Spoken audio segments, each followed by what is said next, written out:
Once upon a time, in a small town nestled in the heart of a lush valley, there lived a woman named Titi. She was a humble vendor who sold dried peppered meat from a small stand in the town's bustling market. Titi's meat was renowned throughout the town for its irresistible flavor and aroma. People would come from far and wide just to taste her mouth-watering delicacy. As soon as Titi's stand opened for business, a long line of customers would form, eagerly waiting to buy their favorite snack. The line would often stretch around the block, with people chatting and laughing as they waited for their turn. Titi's meat was that good, but what made Titi's meat so special? Was it the secret blend of spices she used? The tender love and care she put into preparing each piece? Or was it something more unusual? The truth was that Titi harbored a dark secret. She always squeezed milk from her big breast to boil the meat before frying, and that was what made it so delicious. The milk added a unique flavor to the meat that was impossible to resist. As the days went by, Titi's stand became more and more popular. People would come from all over just to taste her delicious meat. And Titi would smile and laugh, happy to see her customers enjoying her food, but there was one person who was not happy about Titi's success. A rival vendor named Rita who sold fried plantains from a nearby stand. Rita was jealous of Titi's popularity and was determined to find out her secret.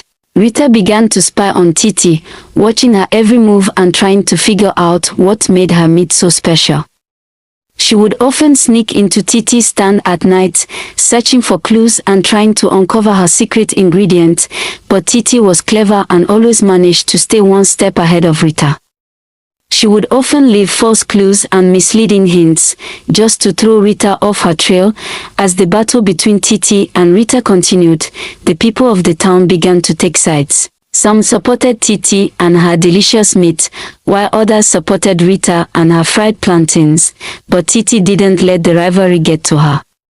She continued to sell her delicious meat, always smiling and laughing with her customers. And as the days went by, her stand became more and more popular. One day, Rita decided to take a different approach. She started monitoring Titi's every move, watching her from a distance and trying to catch her in the act.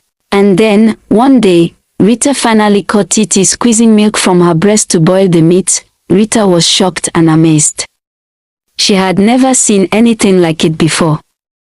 She quickly ran to the town square, shouting and screaming, telling everyone about Titi's dark secret. The people of the town were shocked and amazed. They had never suspected that Titi's meat was made with breast milk. Some people were disgusted, while others were fascinated. Titi was caught off guard. She didn't know what to say or do. She tried to defend herself, but it was too late. The damage had been done. The town elders were called to the scene, and they quickly convened a meeting to discuss Titi's actions.